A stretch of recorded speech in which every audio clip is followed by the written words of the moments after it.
Itel S24 వీళ్ళు శాంసంగ్ని ఎటకారం చేయడానికి తీసుకొస్తారు ఈ ఫోన్స్, మరి ఏమో తెలియదు కానీ లాస్ట్ టైం వీళ్ళు ఐటెల్ S23 ప్లస్ అని చెప్పి ఒక మొబైల్ని తీసుకొచ్చారు. అఫ్కోర్స్ ఆ టైంలో దాని ప్రైస్ 14,000 రూపాయలు పెట్టారు, కర్వ్ డిస్ప్లే అనుకుంటా.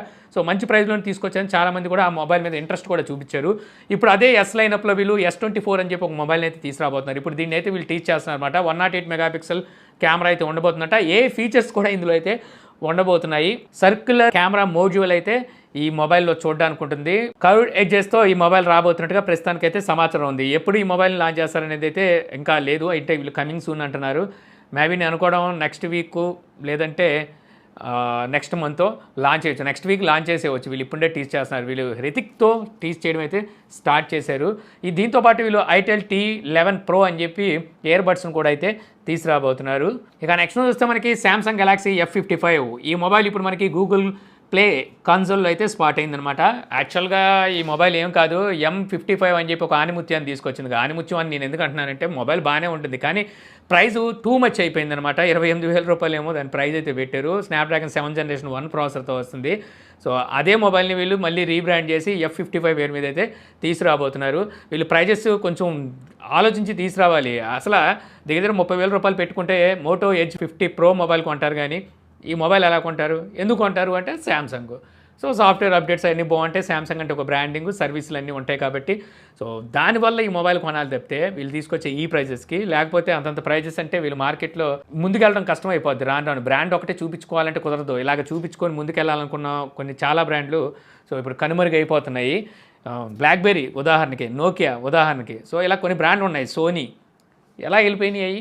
ఇక నెక్స్ట్ చూస్తే మళ్ళీ మనకి సామ్సంగ్ నుంచి సామ్సంగ్ గెలాక్సీ M35 5G వీళ్ళ అఫీషియల్ వెబ్సైట్లో ఈ మొబైల్ మోడల్ నెంబర్ లైవ్కి అయితే తీసుకొచ్చారు. అంటే దీని ప్రకారం వీళ్ళు చాలా త్వరగానే ఈ మొబైల్ని అయితే లాంచ్ చేయబోతున్నారు. మేబీ ఇక నెక్స్ట్ మంతే లాంచ్ చేయొచ్చు, ఫస్ట్ వీక్లో లాంచ్ చేసే అవకాశం అయితే ఉంది. ఈ మొబైల్ ఆల్రెడీ FCCలో కూడా స్పాట్ అయింది. 25 వాట్ ఫాస్ట్ ఛార్జింగ్ సపోర్ట్ అయితే ఉండబోతుందంట. NFC సపోర్ట్ ఉంటుందంట. 6000 mAh బ్యాటరీ. సామ్సంగ్ Exynos 1380 ఈ ప్రాసెసర్తో అయితే ఈ మొబైల్ రాబోతుంది. 30,999 రూపాయలు ఈ మొబైల్ ప్రైస్ ఉంటుంది అంటున్నారు. అంత సీన్ లేదులేండి. M55 దగ్గర ఆ ప్రైస్కి తీసుకెళ్లారంటే ఇది అంత ప్రైస్ అయితే ఉండదు.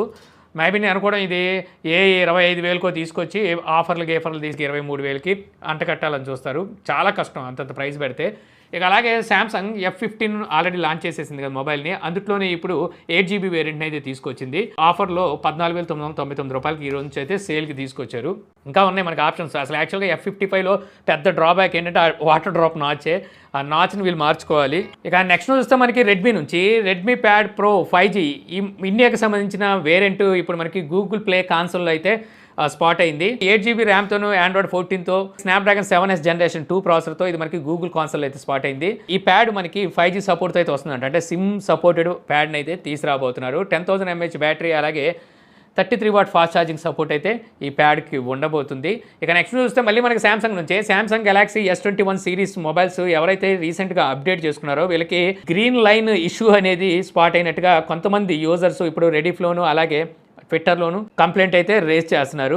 అంటే రీసెంట్గా వీళ్ళు ఏదో సెక్యూరిటీ అప్డేట్ ఏదో ఇచ్చారంట. దీనివల్ల ఈ లైన్ అయితే వస్తుందంట. మనకి S21 అల్ట్రాలో అయితే ఈ సెక్యూరిటీ అప్డేట్ ద్వారా ఈ లైన్ వచ్చినట్టుగా కొంతమంది అయితే ఇష్యూని రేస్ చేస్తున్నారు. సో ఈ మధ్యకాలంలో చూస్తే మనకి OnePlus కూడా ఇంతకుముందు ఇలాగే అప్డేట్స్ తర్వాతే గ్రీన్ లైన్ ఇష్యూస్ అయితే వస్తున్నాయి. అసలు ఇది కావాలని వీళ్ళు ఏమైనా ఒక బగ్ లాగా ఇస్తున్నారా, అంటే ఓల్డ్ అయిపోతున్న మొబైల్స్ని మళ్ళీ కొత్త మొబైల్తో అప్గ్రేడ్ చేసుకోవాలని చెప్పిస్తున్నారా మరి ఏంటో తెలియదు. కానీ ఒకప్పుడు ఇలాగే యాపిల్ అప్డేట్స్ ద్వారా మొబైల్స్ని స్లో చేస్తుందని వాళ్ళ మీద కేసు కూడా ఫైల్ అయింది. సో ఇప్పుడు చూస్తుంటే ఇప్పుడు ఆండ్రాయిడ్ మొబైల్స్లో ఈ గ్రీన్ లైన్ ఇష్యూస్ అనేవి అప్డేట్స్ ద్వారా వస్తున్నాయి అనమాట. సో వీటిని అయితే కంపెనీలు ఒళ్ళు దగ్గర పెట్టుకొని జాగ్రత్తగా తీసుకురాకపోతే రాబోయే రోజుల్లో చాలా పెద్ద ప్రాబ్లం ఫేస్ చేయాల్సి ఉంటుంది. సో నాకు తెలిసి సామ్సంగ్ మరి ఏదైనా ఒక అప్డేట్తో ఈ ఇష్యూని క్లియర్ చేయొచ్చు. ఒకవేళ ఇది కనుక హార్డ్వేర్ పరమైన ఇష్యూ అయితే ఖచ్చితంగా కాల్ బ్యాక్ చేసి ఫ్రీగా సర్వీస్ అయితే చేసేవాలి.